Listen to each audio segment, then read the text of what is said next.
I've been watching a lot of local politics lately, and I'll be honest, some of the people making decisions for our community feel completely disconnected from the people actually living in them. They don't understand the pressure our families are under, the rising costs, the medical bills, the small business structure, the fear of people trying to raise kids and take care of aging parents at the same time. I mean, all of it. The people that are making the laws for us, they should understand us. They should know what it feels like to stand at the gas pump and be pissed off, to stay up at night wondering how everything is going to get paid, to carry real life and not just talk about it. That's why I'm doing this series. I want to introduce you to people that are stepping forward to serve, not just as politicians, but as human beings, people like you, people like me. Hey, what's up? I'm Tony Taylor. Are you here for Leaders Lead the podcast? Let's go. Hey, how did you beat me? Look, let me tell you about this podcast. We got like 5 seconds. Leaders Lead the podcast is about leadership. Not just the leader without, but the leader within. All of these leaders that I'm talking to across the country, well, across the world now, they have one thing in common, and that's that they have overcome some insurmountable obstacles to get to where they're at today. Come on, let's go.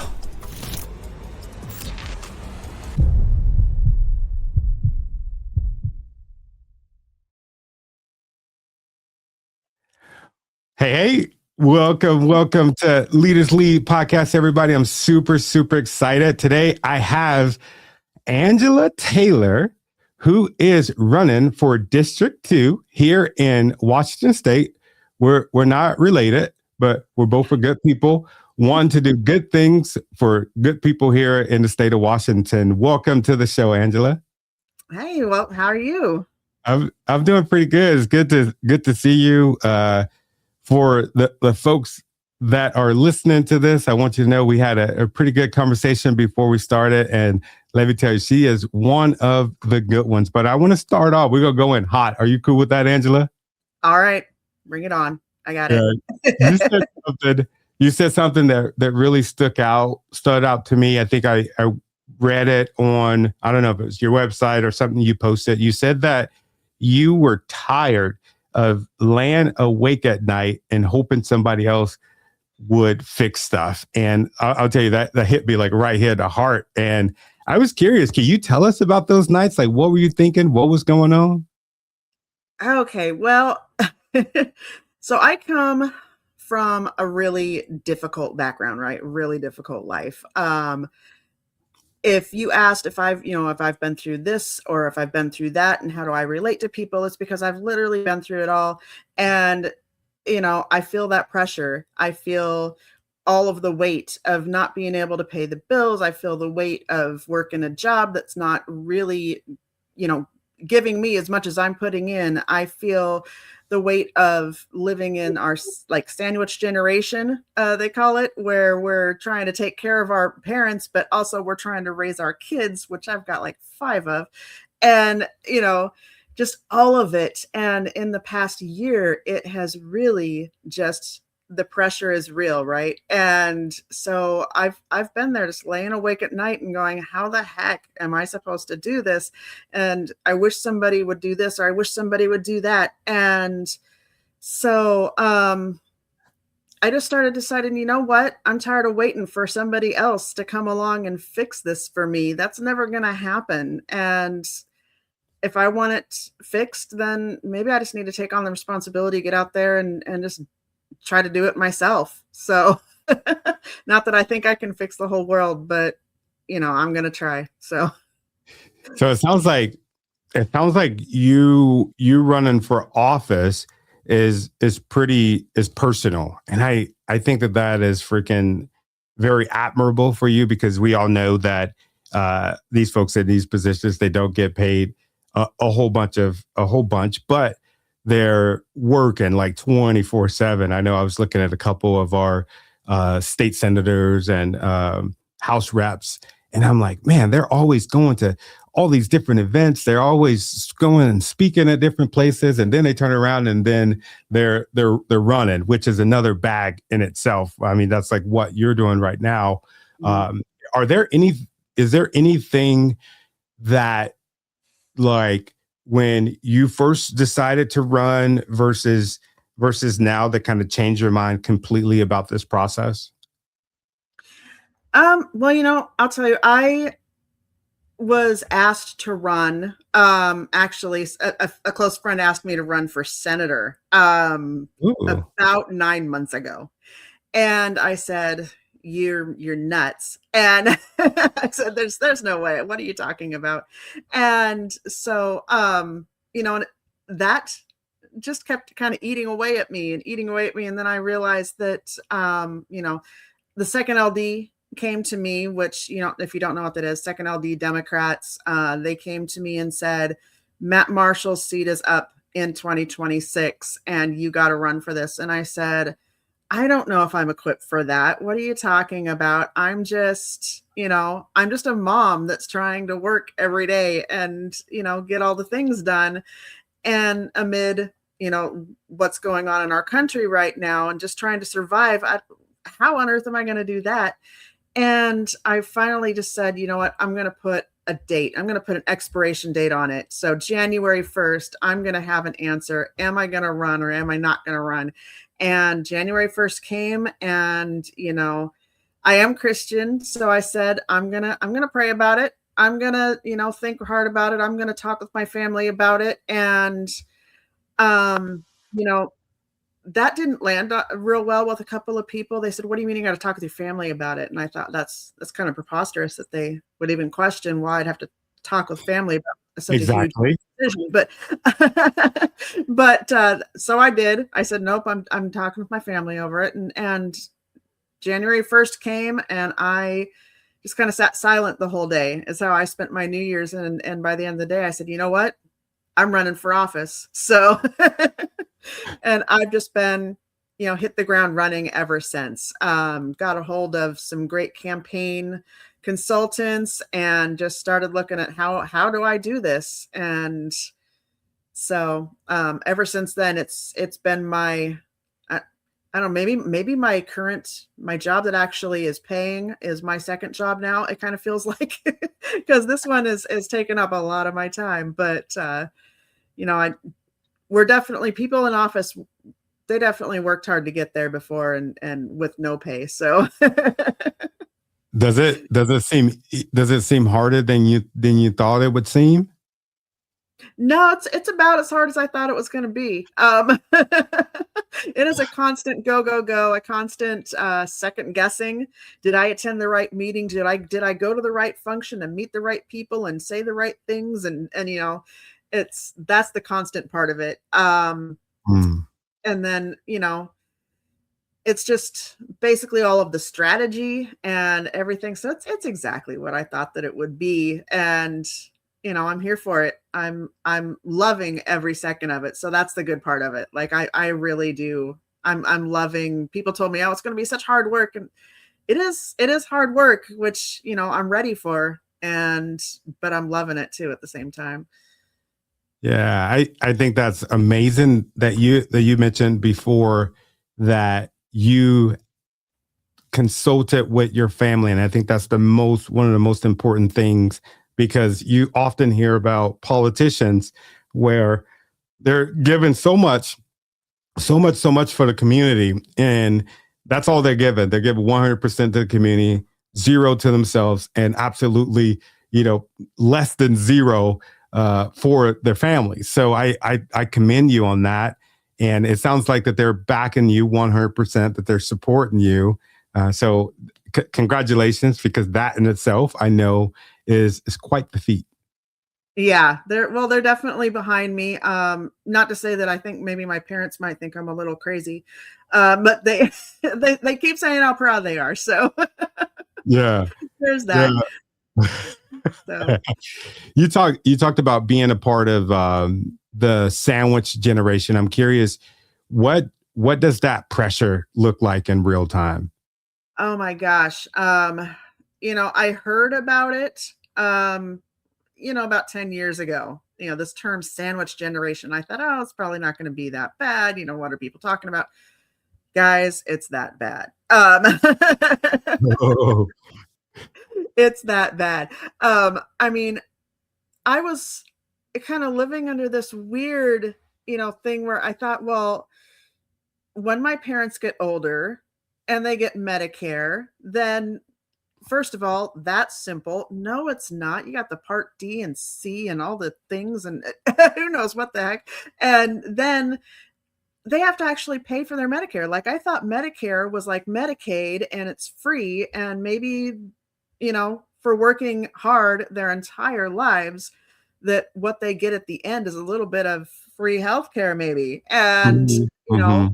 instead, what they're given is, two people, and I'm not going to give out exact finances, but, two people trying to make it on $1,500 a month, and they still got to pay for their Medicaid. And I'm going, are you kidding me? How are they supposed to afford that plus, living? And the answer is they can't. And so that's where, if they haven't had the ability to make a pension or do a retirement plan, and my parents were self-employed. They owned a small dog grooming shop. So I grew up in a small business family. Literally, and here's the deal, guys. My mom is a badass. That's the secret of the family. Like, and I didn't even realize it until last year. This woman, and I started looking at history, like our actual history books, and what women were allowed to do in what time periods. And I had always known that my mom wanted to be a dog groomer. And so when she was 16, literally with her own hands, built a dog grooming, like the building itself, and then made her own business. And about a year ago, I really started looking at the timeline of that. And she did that before women were allowed to have their own businesses. And I'm like, okay, so where do I get it all from? I'm telling you, it's my mom. I always thought it was my dad, but no, mom's a badass. And It's interesting. It's interesting getting that perspective, being able to, I'm sure you probably were growing up and you're like, oh, mom's going to work or mom's yeah, working. But then when you look back and you're just like, oh, she was not only was she working, but she was working against this and she was working against that. yeah. I mean, that's not even the tip of the iceberg. I mean, then taking care of me, but also my brother, who was born with severe disabilities. And so she, when he was born, I think that this is what spurs my love for healthcare, and why I want so badly for universal healthcare. And I mean, just healthcare for all. It's other countries have it. I don't understand why we can't have it. And so I'm going to be pushing hard for it, because my parents in 1980, so you have to think 1980 economics, and my brother was born with a lot of complications, had to be airlifted from Eastern Washington to Seattle Children's Hospital. And just him being born alone left my parents with $1 million hospital bill that they then worked for the next 25, 30 years to pay off. I mean, 30 years to pay off the debt from having your child literally just be born is insane. And I mean, and that's $1980. So if that were to happen today, how much money would that be? And I mean, I don't even want to think about it. A And few million. Yeah. yeah, far over $1 million. And, you know, it's not something that should have happened. It shouldn't have required my mom working 3 jobs, babysitting in her, spare time, if there were any, and then also trying to take care of me. And so I look back at her, and, she still was able to be a Girl Scout leader and all of that while still doing all that. And so, when people come to me and say, well, I don't understand. And she even comes to me and says, well, I don't understand how you're doing all of this stuff. And how are you fitting it in? How do you even have time to do all this? How are you not tired? And she's the answer. Because I watched her. So, You're like, of course you understand. right. Oh man, I'm curious. With the rising costs of medical debts and supporting a family, has it shaped the way that you see your district? Um, there's a little more added to it when you look at my district because it's a rural district, right? And so there's a lot of small business. We don't have any, Amazons down here. We don't have Microsoft down here or anything like that. We're small business. I think the biggest business that we have in our local area is maybe Wilcox Farms, Mm. supplies you with all your milk and but so it's all agriculture and small business. And so people that are just doing all the things that they have to do and just working like crazy. I mean, you walk around down here and, everybody looks like they just walked in off of farmland and they're all just working just to make ends meet. And what I think is funny is, about a year ago, February 2025, because of the whole, Trump administration and all of that. And I was pretty angry about how, I think in that protest that I went to that year for No Kings, I was kind of upset about how LGBTQIA were being treated. And for those that don't know, two of my kids are identify as queer, and so I was pretty angry about how they were being treated and the whole, the two bills that are being run right now about keeping guys out of girls sports and all Mhm. of that stuff, which is just really just translates down to they want a really good reason to be bigoted and have that be all right, and it's not. And so I went to that rally in Olympia and came away with it with two of my friends saying, you know what, why can't we just do this in Yelm? We want to get the word out in Yelm. It doesn't have to be like Yelm is notoriously a red area, right? Mhm. And we said, why can't we just do it? What are they going to do to three ladies standing on the corner with a couple of signs? And so 2 weeks later, we did it. And then 2 weeks after that, we decided to do it again. And a few other people showed up. And so we started doing it every 2 weeks.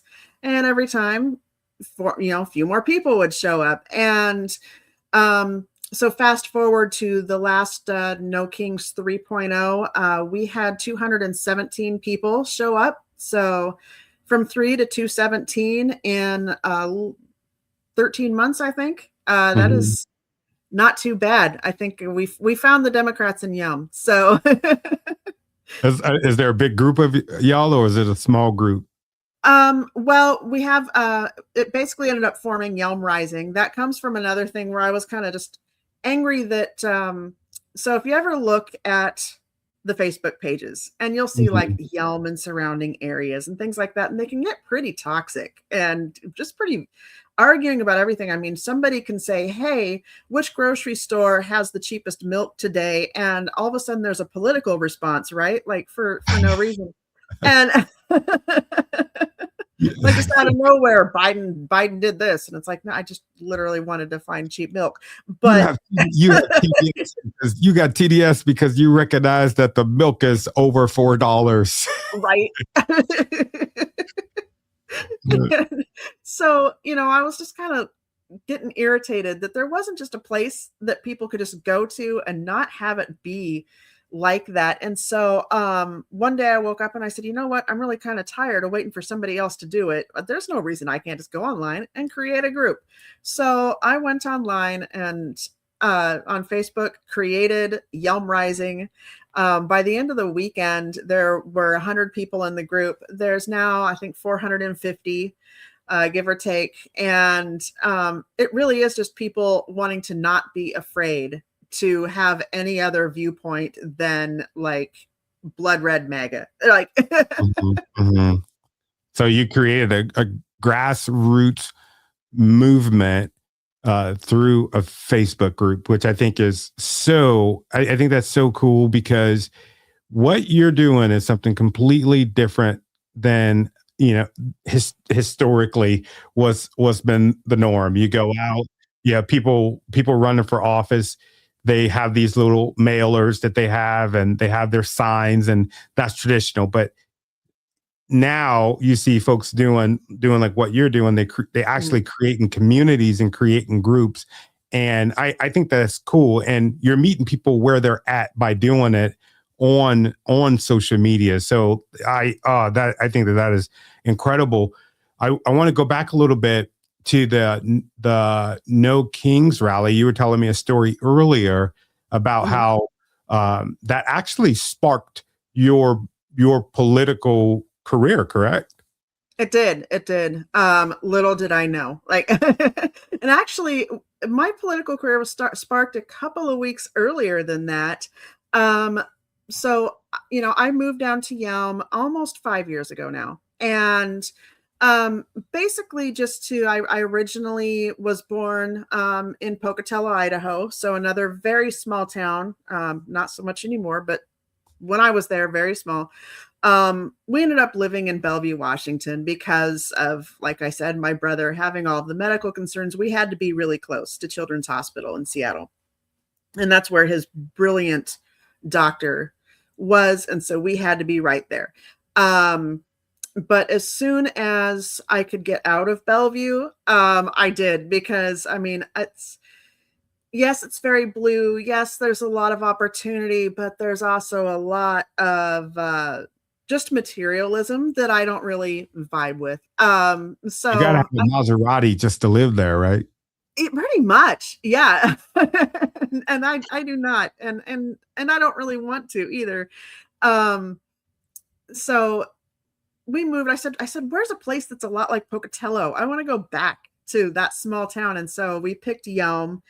And so I decided one day, I said, you know what? There's a town hall where there's 2 state representatives and a senator that are going to be there. And I said, you know what? I'm going to walk down. And we live like 5 blocks away from, because it's a small town, from the community center where that's going to be. I said, I'm just going to go over and check it out, see what's going on. And it was innocent enough. And so my motivation. By the end of that, I was just angry because they were saying a lot of things that just were not true, that they could not validate, and they weren't even going to try. And one of them was Senator McCune had said that there was profanity in the books in the library in Yelm elementary schools. Well, that set me off. And because I volunteer in Yelm elementary schools, and I was on the booster club for the elementary school. And so I said to him, what can you tell me a resource? Can you give me a book that has that? Like, which book? Because I volunteer there. 2 of my kids go there. I'm concerned now. I want to know. And he couldn't tell me. And I said, well, you have to know at least one. He said, well, there's a list online. You can go check it out online.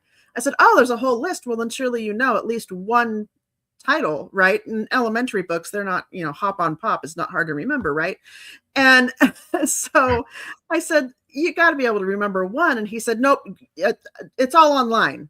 And I said, so you can't tell me one book in order to back up your statement. And I left there, and he couldn't, but because the statement's not true. And so I left there just fired up. And I went from, I thought that I was someone who didn't want to step too far out of their house. I'm, not an extrovert. I'm quiet, and I walked out of there with this rage in my gut and going, I don't know what happened, and ended up going to have coffee with a couple other people that were there who ended up being from the second LD Dems. And that's how I got involved with them. And Yelm Rising sparked after that. And here I am. And I went home that day. My husband said, so how was it? And I was like, We gotta talk. I don't know. There's a whole movie now. Oh man, I think that that's really, really cool. So you went down there, you heard some misinformation, Hmm. and it sounds like you understood the dangers of that misinformation, and so you took action, and that's what you're doing right now. Yeah, it has not stopped since then. I went to Matt Marshall's town hall this last March. It Mm. was his own town hall. That's the incumbent, And right? yeah, that's the incumbent. And, he showed up on video. It's his own city that he lives in and his own town hall, but he couldn't be there in person, which is still just kind of mind-boggling. Wait a But minute. Wait a minute. Wait a minute. I'm an advocate for social media and technology. I mean, I absolutely love it. But so you mean it? I'm trying to not to cut you off. I'm trying to get this straight. So, so there's folk. So there is folks sitting in the building, town hall style, and then he's like on like a screen, like the right. Jetsons. Okay. All right. Yeah. All right. Yeah, exactly. I was there for his town hall and he wasn't. That's where we're going with that. But and all he could say was that somebody asked him, well, what did you get done this past legislative section, where they had the short session for 60 days. Um and his response was just to be angry and blame Democrats Mm, and say, well, he couldn't get anything done because the other side wouldn't let him. And bravo. um, yeah, and so just kind of deflecting, and said that the only thing that he managed to get done was one bill that he passed, and all that really was looking into it was just changing the wording in an already existing bill. So, I'm going with all the stuff the stuff that is going on right now, and you couldn't find one thing to write a bill about and get passed. Kind of just, I'm not there yet, but it seems like, you know, it's all going to, not to say that's not going to require hard work, Hmm. but it just seems like he should have been able to get a little bit more done. So I'm definitely there to work, make sure I get in there, work hard, and get some of these things done. And really my goal right now is to make people, I've mentioned, kind of the right versus left and mega and all that. I honest to God don't believe, as far as political sides go, and I'm going to say something might be controversial, but as far as political sides go, I think there's MAGA, and then I think there's the rest of us. I don't Mm, think, anymore. I think that all of that kind of got wiped away, because when I talk to Republicans, or I talk to somebody and we both don't have a clue what side our politics lie on, but I'm just talking to them human to human, and we're facing all the same things and having all the same problems and concerns and all of that. And then after the fact, we find out that I'm Democrat, they're Republican. And it's just become abundantly clear to me that maybe there isn't a Democrat versus Republican. Maybe it's all a wash now, and it's just mega cult and, you know, the rest of us who are just trying to get by and survive. And so mm. that is who I'm running for. I'm running for everyone that is trying to get by and survive. You So, said controversial. I don't know what's controversial about that. I think that that's human. But you know what? Um, it definitely would be seen. It definitely would seem as controversial to a lot of people. But I think that that makes sense. It sounds like you're trying to touch the people, and you're not a career politician. So it's not like, it's not like you're like, oh, I got to do this for the Democrats, or I got to do this for the Republicans. You're running as a Democrat because it's the closest thing that you align to, right? And that's right. and I get that. And I want to tell you, like, I get that. For the listeners that don't know, I'm a delegate, but like for the Democrats, but don't get it twisted. Yeah, exactly. Don't get it twisted. Like, I see people like going to hearings and stuff, and they're drunk, and or doing inappropriate things. I don't care what side you're on. Inappropriate is inappropriate. And I think that is, and this is just me talking. I think that is the distinction for a lot of people, especially when it comes to like the extreme one extreme side or the other one or the other. They can do no wrong. But anyway, I digress. I'm right there with you, delegate to delegate. I'm right there with you. Yeah. I saw that you were too, right? I am. I'm actually on the policy committee and in the subcommittee for education. So, Okay. something else that, if you're not MAGA, which means you're completely against an educated society, Mhm.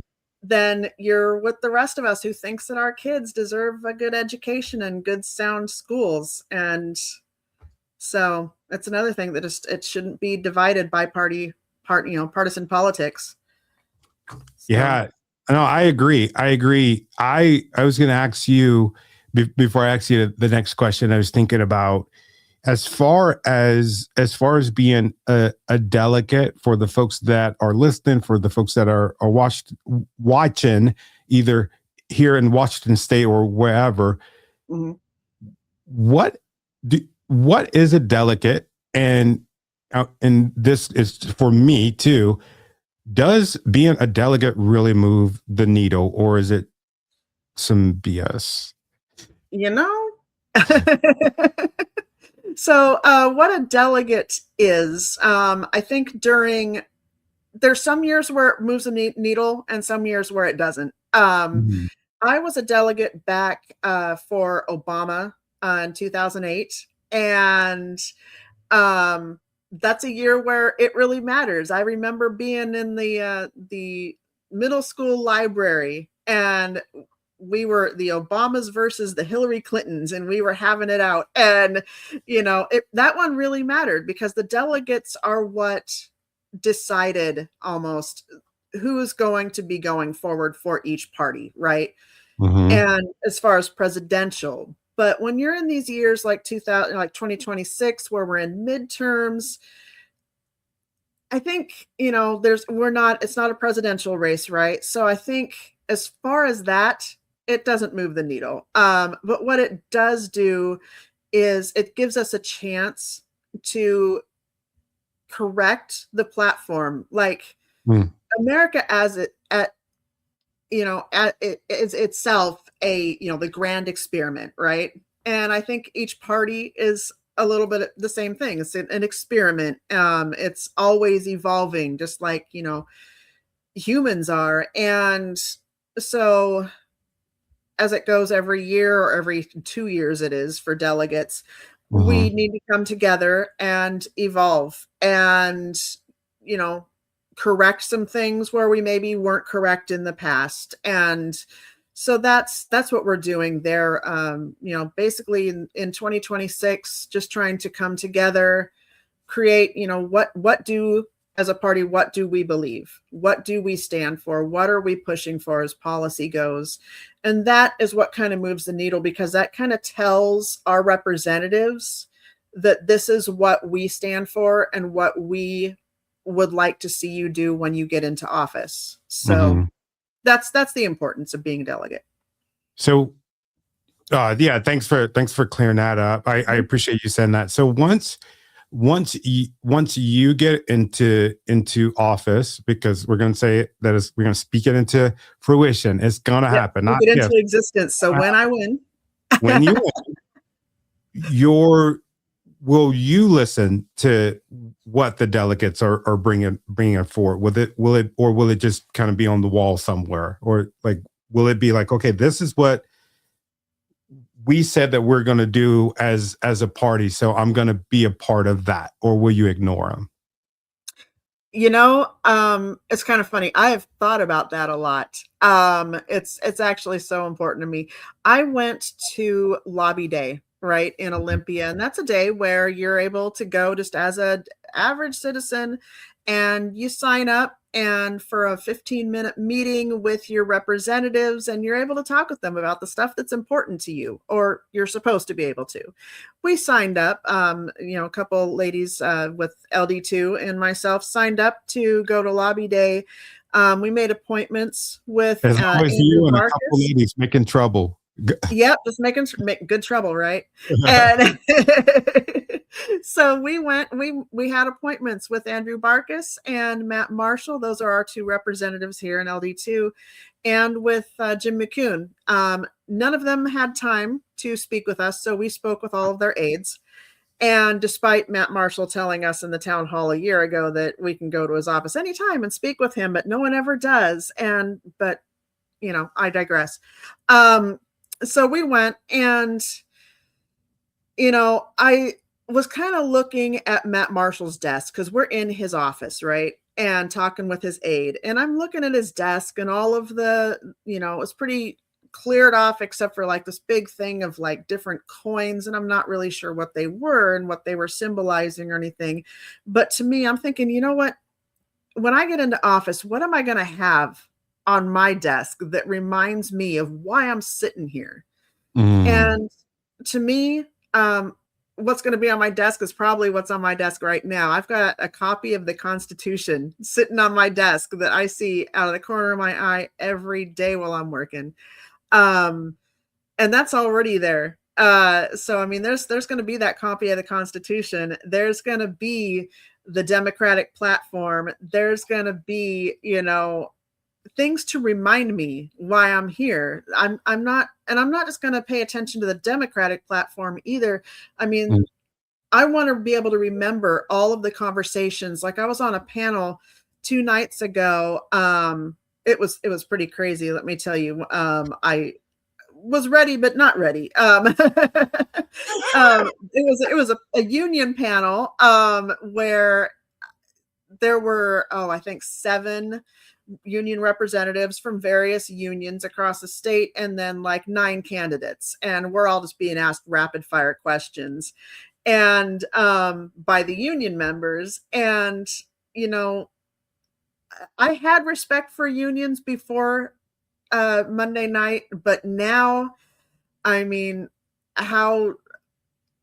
I don't understand how we don't have more union protection in this country. I don't get it. I don't understand how this country can ride on the backs of workers and not protect them. Like my respect has grown tenfold. And so, I'm going to have, those union insignias to remind me, just a little bit more. I mean, my grandpa was, he was a Teamster.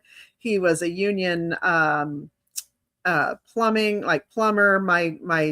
His parents and his uncles all lived in worked in the copper mines in Montana.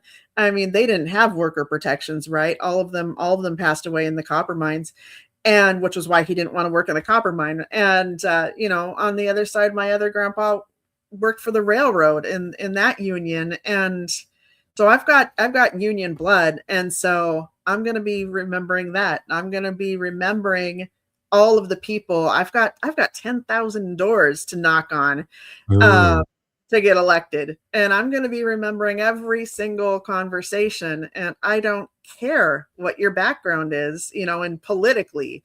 I care where you come from. I care about the fight you're fighting today. I care that you're trying to make dinner, but also you have to get to this booster club meeting for your kid's school, and you can't afford to pay for your kid's clarinet, but they're going to be entering band next year. And I care about that. And so I'm going to be remembering that stuff. And that's what's going to be on my desk, reminding me when I'm working there. That's super dope. That's super dope. So it sounds like you're really going to have an open door to the community. I was curious. You mentioned before that the incumbent, the only bill that he was able to successfully render was the word changing on the bill that was already out there, which I mean sounds pretty easy. Maybe that's me being naive, but what I was thinking was what where are you going to get the bills that you want to bring forth from? Like, who are you going to get that from? Do you have some bills already that you're thinking about? Is there a source that you're going to be pulling them from? Well, I've actually already been working on an education bill that I started.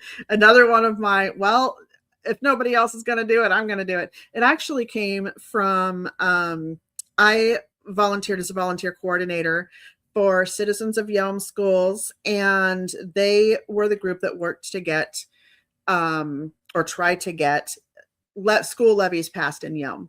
Unfortunately, it failed for the fourth time, and Yelm schools are hurting really bad. They're cutting all kinds of programs. I currently just took on being the president of the Yelm High School band booster because we have to go out, and just beg for money essentially in order to keep the marching band going. And every single group is having to do it. And I'm sitting here going, well, when is, people are riled up and I want to donate to the basketball team and I want to donate to the tennis team and I want to donate to choir. But when is the donor pool going to get tired of us asking them again and again and again for stuff? And, they have a term for that, donor. Oh, I can't remember, but Like burnout, pretty much. yeah, donor burnout, basically. And so, I decided, you know what?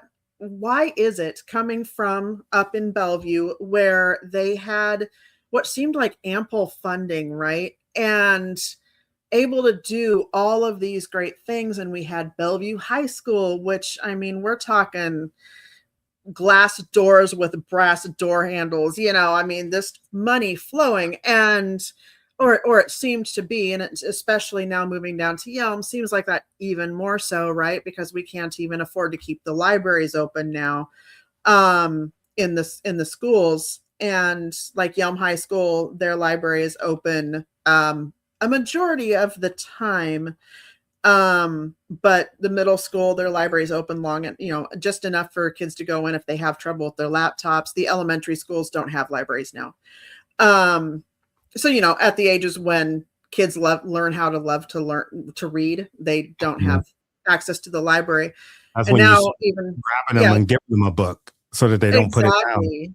Yeah. And so I decided, you know what, I'm just going to try to figure out, on my own as an everyday person, how to write a bill. And I started researching and I found that Hawaii has some great, how they run their education system is phenomenal. How they run it in I think Rhode Island is phenomenal. And it's completely different than how they run it here.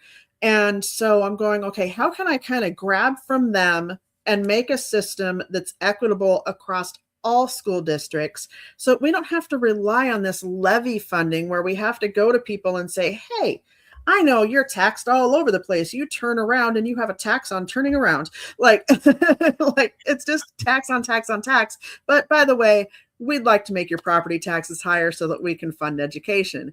And wondering why people are going, no, I can't do it. I talked to a lot of people and they said the reason why they aren't voting yes for the school levies is because it's the only tax they can control. They, every other tax is like just pushed upon us. Where school levies, voters can have a say. And so just because it's the only one they can have a say on, they're voting no on it. It's not anything against the schools, but it's the only thing they have a say on. So they're trying to have a say somewhere in a society where we feel like we don't have a say on anything. So, that's what I'm trying to give to people is just a say in what's happening to them. And so, that's a lot of why I'm running, but where I'm getting my bills from is just everyday people can just get angry enough with the system and decide to write a bill. And I'm going to be going to the unions. I'm going to be going to the different districts and asking them what bills are you working on? Where can I help you? Where can I sponsor a bill? That's a lot of what they do in for representatives and stuff. They're really just finding bills, sponsoring them, and then helping them along to get to, I'm starting to have that, the little cartoon you remember from Sesame Street, the bill, but Yeah, starting to yeah, go through my yeah. brain. But but yeah, I mean that's where I'm going to get them from, is just searching for what answers, what bills are there out there that people are trying to put together that are going to answer some of these problems that we're having. So So it sounds like you're going to get the bills from the people. yeah, absolutely. I mean, we don't need bills that are going to help, mass corporations do better, right? We Mhm. need, just because that's who gave money to someone's campaign, that's not, what I'm going to accept either. I'm grassroots, and I am accepting donations from everyday people, and that's who I plan on listening to when I get in office. That's awesome. That'll feel good for somebody like me that's always reaching out to politicians and being frustrated when I find out that instead of listening to me, their constituent, they're Mhm. listening to the corporate backers, which freaking it just drives me nuts. It's almost like we're the people that shit matter. We're the people that pay the salaries. We're the people that have the taxes. We're the people that it affects, but they don't listen to us all the time. And I think that Right. that is really sad. I was going to ask you, what do you think that because you're in a very unique district, Mhm. too, what do you think most politicians might misunderstand about the families in your legislative district? Um, I think where I'm hearing, just from talking to people here, they feel misrepresented. And I think that's why a lot of them will say that they're Republican. And they really grasp onto that. And they don't want to move from it because we live so closely to Olympia that they feel like when legislators get to Olympia, everything is just blue. And so that's all Mm. being pushed on them. And that doesn't have to be the way that it is. I think a lot of places, I don't know. I feel like they're hearing in Olympia, they're hearing a bit too much from the Seattles and the Bellevues, and they're not listening to the rural areas that really are struggling.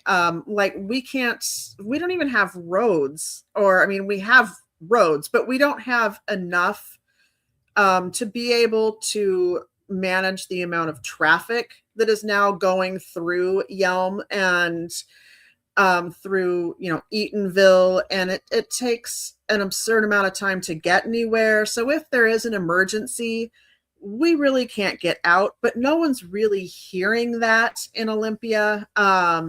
And if we do ask about it, like we did on lobby day, the answer we were given was, we're going to make roundabouts, and that'll fix it all. Everything. And that's all we heard from all three. Oh, roundabouts. Oh, okay, we, that's we, great. we got a houseless crisis here. What are we going to do? Let's put it a roundabout. Roundabout. That'll fix it.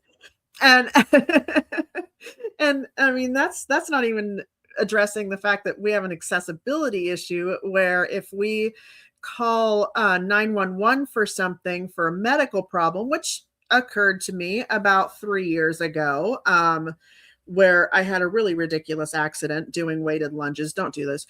And I had my patella slipped, and long story short, Ooh. I called 911 because of course I'm home by myself, right? And I can't walk now, and let alone drive a car to go figure out what just happened. And so it took a half an hour for aid cars to get to my house, and then an even longer ride, very uncomfortable ride, clear down to St. Pete's. So because we don't have a hospital in Yelm or in our town, and Yelm is like, besides Lacey, which we only have a little portion of Lacey in LD2, Mhm. Yelm is like the biggest city in LD2, really.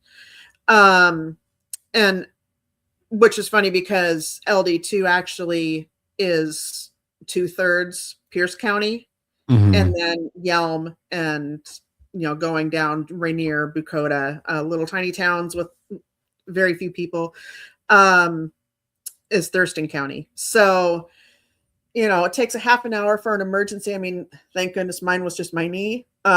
If someone's having a heart attack and they're waiting for a half an hour, and even if someone's with them, I can't do CPR. I'm trained to do CPR. I can't do CPR for a half an hour. Um, Right. so, there's accessibility issues that I think, Olympia is not really hearing. So Yeah. that's what a lot of where I think people just aren't really, they're here, they're thinking big city stuff and not enough rural. So I like that big city stuff. big city stuff that doesn't Yeah. pertain to us. So Yeah. No, I was going to ask you, I think I read, I don't know if it was a speech that you had given, or maybe I read it on your website, but you mentioned being a survivor of domestic violence. And I wanted to know why was that important for you to be open about that? I did read that, right? yeah, yeah, you absolutely did. I am a survivor of domestic violence, and I am very careful when I say that. I refuse to use the word victim, Mm, because I am no mm, longer a victim. I am a survivor, and it happened through a previous marriage that I had. And I think it's important to recognize that people don't. It was a partnership that was about 15 years and 12-year marriage, and which seems like a long time to endure that, but I think it's important for people to recognize that you don't know that it's happening to you when it's happening, and it's really weird, but you don't really realize that that's what's happening. And you know it's important to me now.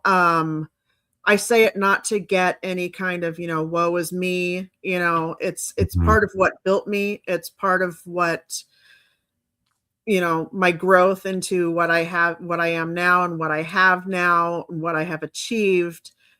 But I like to look at it now and be that person that's there for the people that are still going through it. And now politically, I look at it and I go, well, what would, this all happened about, oh, it's 2026 now. So we're going on 14 years since I was rescued from it. And, I'm thinking back to 14 years ago. What would I have wanted a politician to do for someone in that situation? And I'll tell you right now, there are not enough places to be able to go when you're trying to get out of that situation. When you are pulled out in the middle of the night and you wake up the next morning and your life has suddenly changed because you have newly gotten out of that situation, and it's okay. I've got all these kids. I had 3 kids at the time, and where do I go? What do I do? Can I still keep my job? Do I still have my house? Like, what everything is literally starting over that day one. And there's really nowhere you can go, no one you can go to get those answers. And so, as a politician, I think we really need to work, because I am not the only one by far. I mean, I think, what is it? 1 in 4 women are raped in this country. Yeah. Um, you know, it's the hard truth. And then you look at the Epsteins and all that. Those survivors should not still be having to fight. I should not have had to fight. My fight did not end the day that I left. My fight continued legally for another decade. Um, and there is not enough legal help by far. There is not, I mean, we don't have money when we are escape. Right. We're barely feeding our kids and barely paying the rent. there's definitely times that I did not have the money to pay the power bill. And so we don't have money to go get a lawyer. And so there's nothing there that's going to help survivors. And so that's, and then on top of it, survivors need mental like therapy and counseling and all of that for just mental health for them and for their kids. The first thing I did when I woke up that next morning, I got on the phone with what's called Youth East Side Services, which is up in Bellevue. And I said, the first thing I'm doing, my kids are getting some counseling. My kids are going to the dentist now, which they weren't allowed to do for years. I mean, I've never been so happy. You would never see someone so happy to make medical and dental appointments for their kids as I was that day. But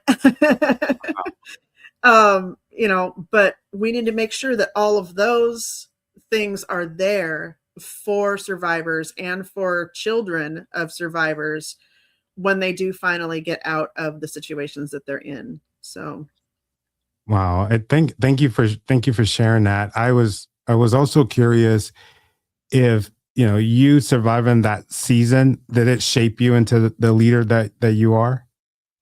um I think so. I mean, it's definitely, people have used a word. So I don't label myself as this, but it's definitely a term that has been applied to me where people have told me that I have tenacity. Mm. And I think that's where it came from. I mean, when you survive something like that, it definitely puts a little bit of like that, the vision that comes in my head is like that lion, that is there, that is ready to, just kind of get out and kind of protect. I definitely have like that. My mom actually gave me a shirt that says, oh, it's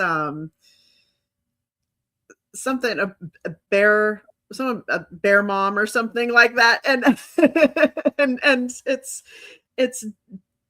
basically that protector. But now it's just not just extending to I want to protect my kids. I Mhm. Mhm. basically I want to be there to provide for everyone. I'm seeing all of the things that we're falling short on, and I want to be there to provide that. And so if, you know, it seems to me like the most logical step for me, maybe not most people, but for me right now to do that is by performing my civic duty, which is basically all it is. Running for representative is just a civic duty that I'm feeling called to perform. So Yeah. You mentioned that you had a fear for your brown skin grandchild and also your son-in-law. And I was curious, what does that fear look like for a mother-in-law? Yeah, mother-in-law and a grandmother. well, now you're hitting on the part where I almost teared up just hearing you ask the question. So I'm a brand new grandma. So there's the happy news. He Congratulations. is 10 months old last week, and he is the most perfect baby I think I've ever seen. Mm. Um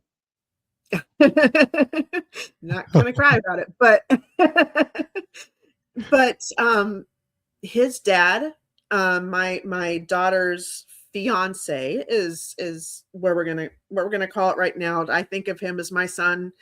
Mm. Her husband, they're unable to get married right now because they don't know about the immigration and all of that. He was, so a little bit of backstory. He's from India, and his parents were from India. And his mom was also, like my mom, quite a bit of a badass. And she, so I don't know enough of the story, but the gist of it is that she was able to move away from India and come to America um, about 45 years ago. And then she returned to India because she wanted to adopt.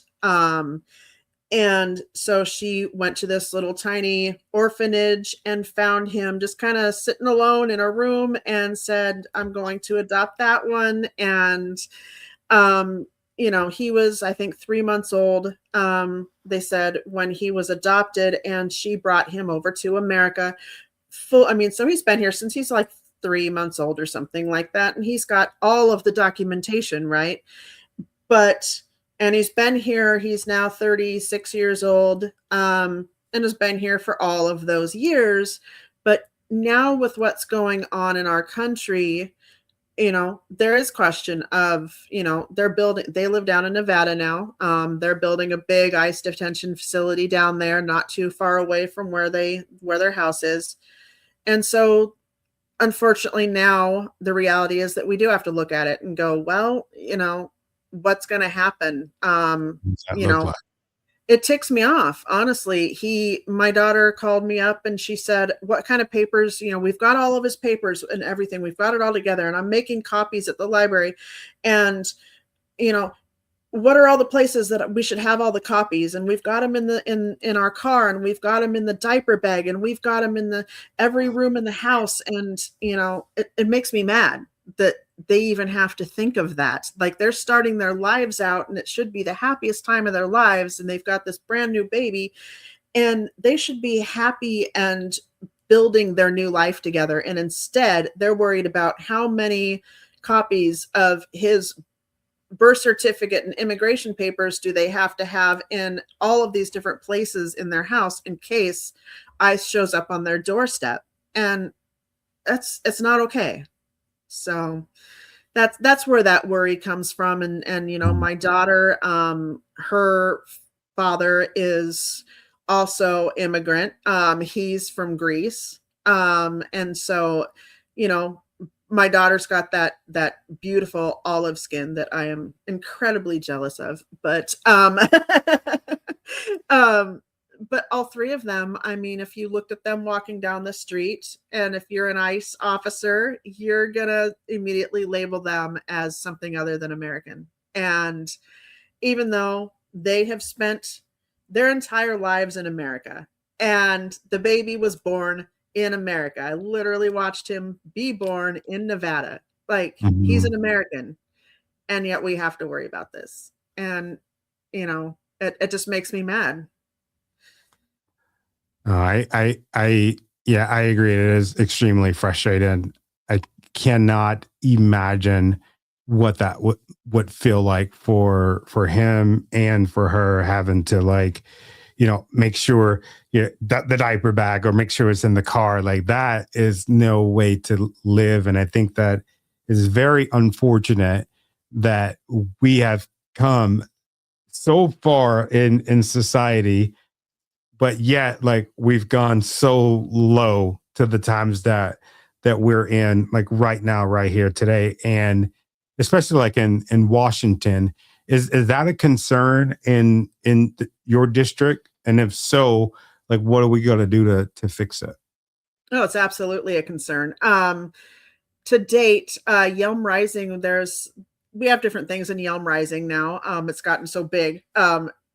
It almost by accident, but it's grown so much that we actually have safety teams, and we have medic teams and media teams, but we also have a Migra whistle team. And to date, I believe the last number I heard was that we've handed out 2,000 whistles.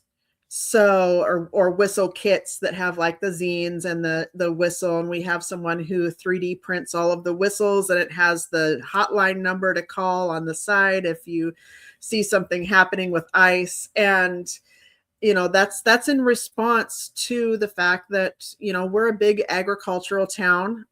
We have a lot of people that, they were grown here, raised here. They've been in Yelm, forever. And people that live in Yelm still have the same last names as the people that the streets are named after. Right. But we also have, we're right next to JBLM. We can hear the practices that go on, and we get the notifications, hey, JBLM is doing this practice, it's going to get really loud for the next 3 days.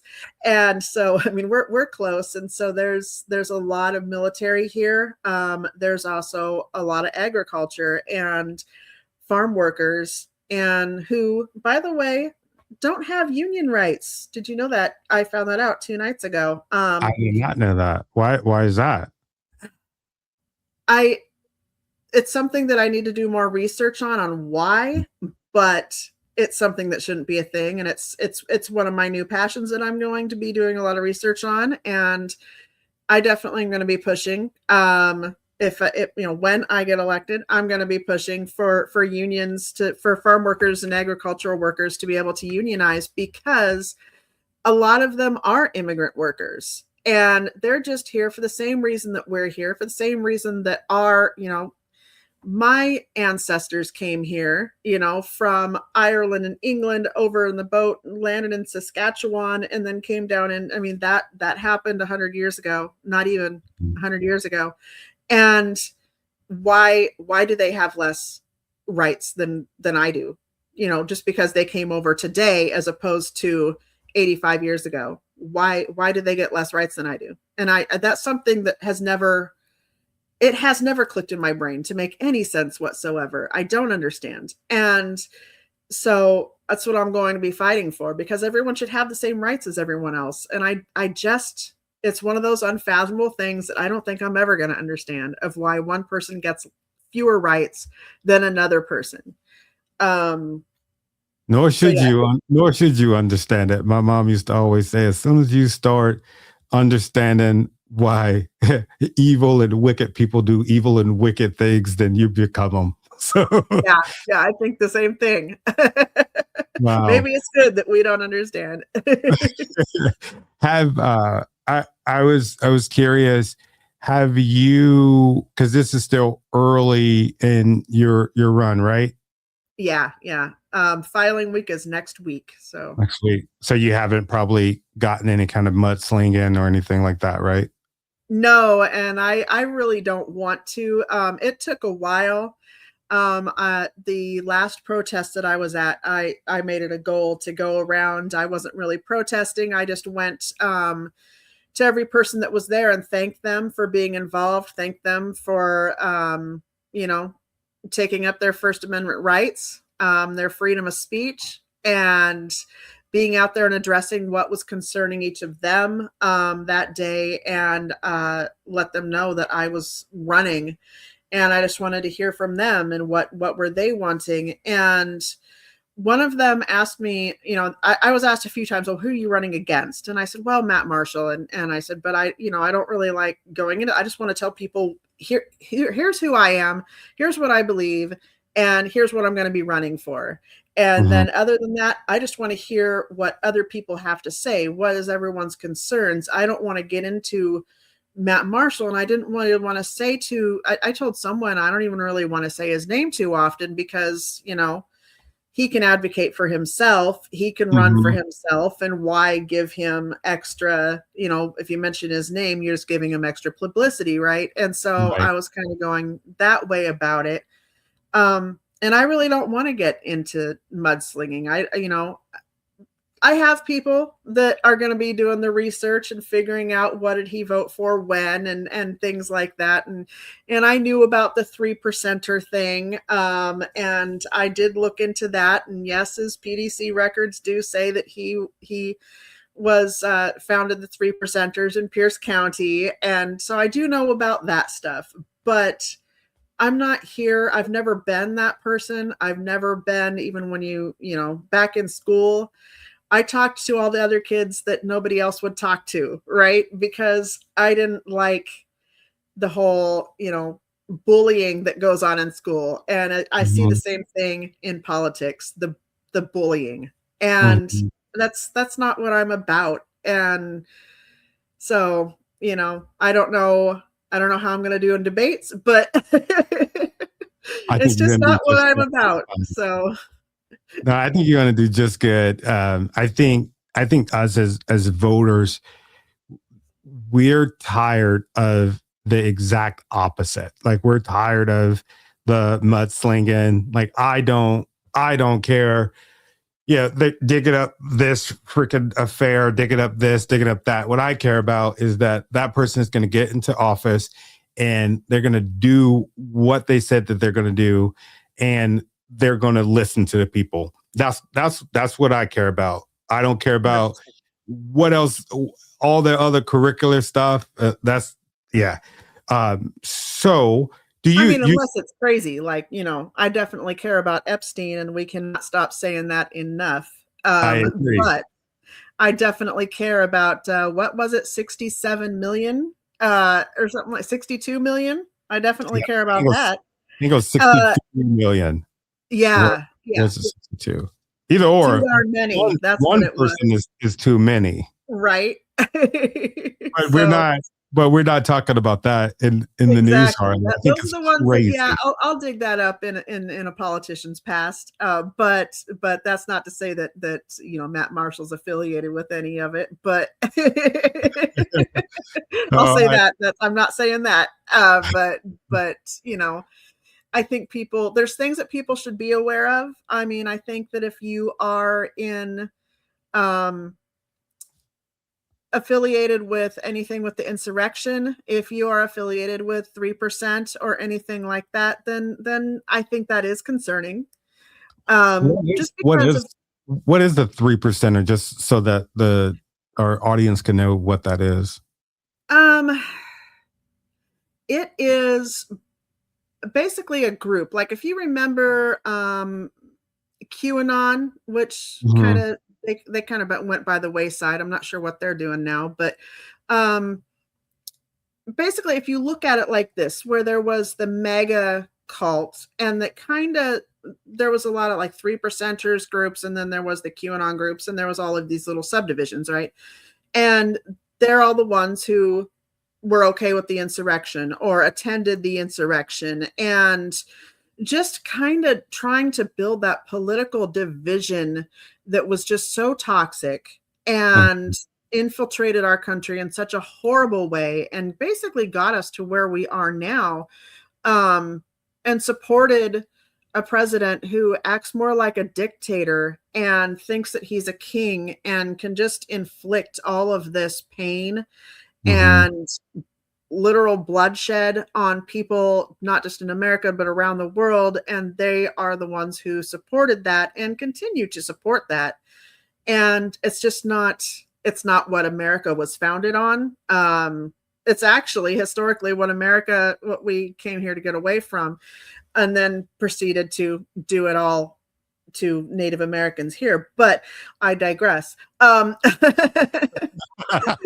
But just history. But I love history, so it comes out every once in a while. I think it's incredibly important, and you have to remember Well, we got to history. get rid of all that stuff because it's divisive. Right. That's what's divisive is the history. We can't be talking about this kind of stuff. This Yeah, I mean, That sounds woke to me. yeah, right. I'm being facetious for the Yeah, listeners. If y'all can't see my face, I'm kidding. I'm kidding. Probably like, what the heck is going on with this dude? But no, I feel you. I feel you on that. I think, I think any idea that is like extreme, except for like an extreme amount of joy, I think is too much. right, Yeah. exactly. You got some time. I know we're running out of time here. You got some time to take some questions from some of your future constituents. Yeah, always. I like that. I said that. I said that kind of weird. The future constituents. Let's see. I'm gonna take a sip of coffee, but yeah. I have Nika C. I think it's Nikki C. She Okay. wants to know, how do you plan on helping small businesses? Ooh, small businesses. I'm actually have planned for um the next 2 weeks. I have decided I'm going to be going out door to door to small businesses in my area. I want to know what they need. I mean, I remember my family being a small business, and not feeling heard, and and we were up in Bellevue at the time. And so small businesses were just getting flattened. I remember, when Petco first arrived on the scene, and my parents owned a dog grooming shop, and here comes Petco, and they were going to do us in. And, I remember all of that. And I see all of that down here as well. In Yelm, I keep seeing people will ask, well, where should we go for hardware? Where should we go for, plumbing stuff? And 9 times out of 10, people will say Home Depot. Mm-hmm. And I'm going, okay, but what about Mountain Lumber? That's like literally 3 blocks down the street down here, and they're working hard, and they have all the questions. I mean, all the answers for you. I mean, they are phenomenal, and Mm-hmm. they will be there to help you. And I mean, people say, well, where should we go for paint? And everybody says, well, Home Depot, Walmart. Well, what about Jerry's Paint Center down here? They say, well, where, what's the best, thrift shops to go to? And immediately, not to say that Goodwill doesn't do good things, but what about the DC Treasures? What about the eclectic closets that are there just trying to be their own business and trying to fight hard? And Eclectic Closet got me a couple of weeks ago. I follow her on Facebook, and if you haven't seen Eclectic Closet, I mean, she is a phenomenal, that lady is a hoot. I love her. And she will go on, and she does like online little, video things, and her outfits of the day, and like it's just the greatest thing. And she went on one day last week and said, it's 4:00 now. I've been here all day, and there's literally been no one walk through my door today. Oh. And it broke me. And I'm seeing that across all small businesses down here that are just trying to keep their doors open. I've seen restaurants. I've been here 5 years, and there's a place called it was the Masonry, and across the street from that is where the shiplap was. And they're there, and the buildings that they're in are over 100-year-old buildings. And so, I mean, it's just been in and out, in and out. In just the 5 years I've been here, I've been watching these restaurants. They show up and then they're gone. And it's not about the quality of their food. I mean, the pies from the Masonry were something. And like, I'm all about the food. And, there's something wrong when we're seeing small businesses just in and out. And it's just like this, the door is always open, for a new business to go in there and then be gone a year and a half later. And it's not that's another thing this country just isn't about. Everybody will yell about these big corporations, but then they still go to them. And, we have to figure out how to, if it's getting rid of B&O tax on companies that make less than a certain amount of money, or giving breaks to companies so that they can afford more employees, or, because that's one of the things that kind of hindered our growth, is from what I'm seeing, when I was a kid watching my parents. We were big enough that we needed the help to have employees, but at the same time, we couldn't afford to pay employees. And so Wow. we had to keep our profits down. We had to basically hinder our own business and say, no, we can't do this much business because we can't afford an additional employee. And so they're hindering that growth of what small businesses could do. I mean, there's so much, it's almost like hindering our kids' growth in schools, right? Where you see so much of what they could be and what they could do, but it's so hindered by red tape and just things that are just not allowing that growth. And so, Yeah. yeah. So I want to be able to get in there and see what is it, there's something broken in the machine. And I think that's really what it is. There's something broken in the machine. I want to get in there and figure out what it is. Yeah. Yeah. and fix it, you know? No, no, I see that. And I think about it as, yeah, I try to be fiscally responsible and also a good steward to the community.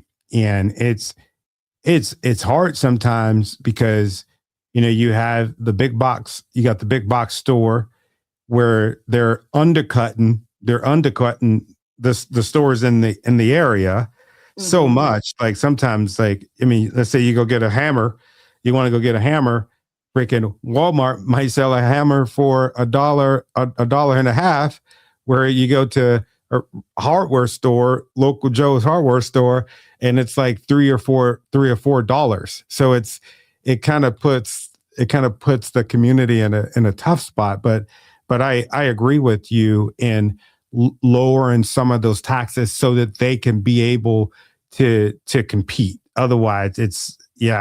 I see them. I'm seeing businesses go out of business left and right all over the state of Washington, and it doesn't matter what county they're in. It doesn't matter what type of business they're up, they're gone. There's somebody else new, and it's just a forever going kind of merry-go-round. So I appreciate you for answering that and also being a steward to those small businesses. I got a question from my good friend Elizabeth Jean. She says, "What are they going to do about Washington residents being taxed out of this state?"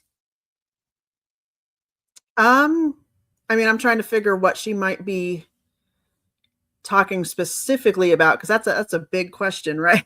So Yeah, no, there's a I was lot kind of of thinking different too. I was like, answers, yeah, places you could go with that. So it's like, is she talking about the millionaire's tax? Is she talking about that, well, go there, I don't go know, there. the big corporations are gonna go run away because we might expect them to pay a little bit. But and first of all, I'm going to address this one real quick, because I wanted to address it the other day, and I was definitely addressing it to my television as I was armchair quarterbacking. um I talk to my television a lot, usually Oh, about me too. Seahawks and Mariners games, but also when everybody got up in arms about uh Starbucks, Uh, saying, "Oh, they've built another place, and they're going to be moving, and so because they built another headquarters, and so they're leaving because of the millionaire's so tax." that And I went, millionaire tax. Yeah, I went. Go ahead, let them go. my I brain exploded. Right, first of all, even in that same news report, they stated that see that they aren't tearing down their headquarters here. They're building an additional headquarters, which means they've just gotten bigger, right? They're not hurting. If you have to Mhm. have two headquarters, you're pretty darn, you're doing well. You're selling a lot of cups of coffee. And so they're not leaving here. I almost went into the whole Sonic situation. I won't.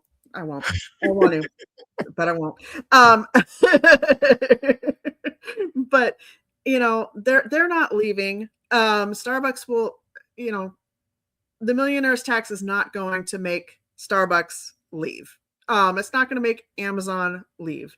I grew up my whole life, this watching a lot of people around me, a lot of my friends' parents worked for Boeing, and I kept hearing how, well, Boeing's going to leave. Guess who is still here? Boeing. They're not leaving. Um, but they are going to be expected to pay their way a little bit. I mean, why are we okay with an upside down regressive tax system? And we have to be afraid that the people that are making us poor might leave. I mean, isn't that insane when you think about it? Like, Sounds like the Stockholm. people who, yeah, I mean, yeah, exactly. And you know, so first of all, they're not going to leave just because we're expecting the wealthiest 3%, to pay their way. Um, you know, I was asked a couple of days ago about that, and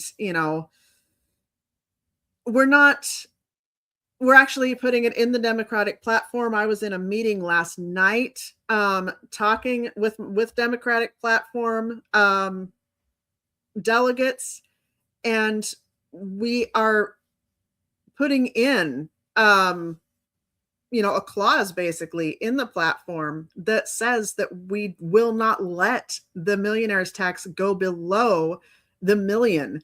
Like you have to make, and it's not million, it's over a million.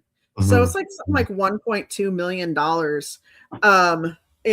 which, I make $21 an hour. It's not going to affect me. It's not going to affect the majority of the people. It's not going to affect any of the people that I know. I don't even want to say the majority because I literally don't know a single millionaire. And I don't think most people do. So it's really just a scare tactic. People are not leaving Washington State. And I remember my grandpa, he's a funny guy. I used to get on the phone with him, and one of his first questions he would ask is, and he's in Idaho, and he would say, "What are the gas prices over there?" And I'd say, "Are you coming over here?" "No." "Well, then why do you care what the gas prices are?" And I tell him, even when I was a teenager, I would tell him it doesn't matter because what are the wages in Pocatello, Idaho? My grandma thought I was rich when I started making $8 an hour, and she about lost her mind. And and it's because the best they could do over in Pocatello at the time was like, I don't know, $5 an hour or something. It's like 1995. But yeah, I mean, it's all relative, right? Right.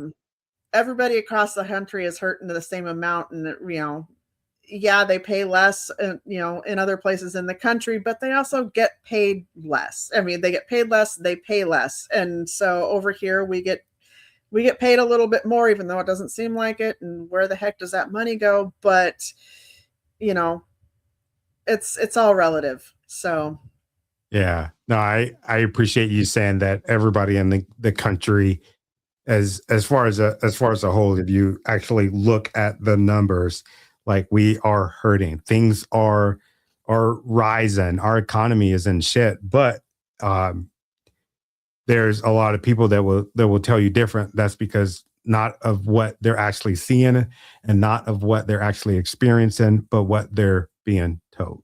So anyway, exactly. uh, My brother will say the same thing. I was on the phone with him the other day, and my brother's mega.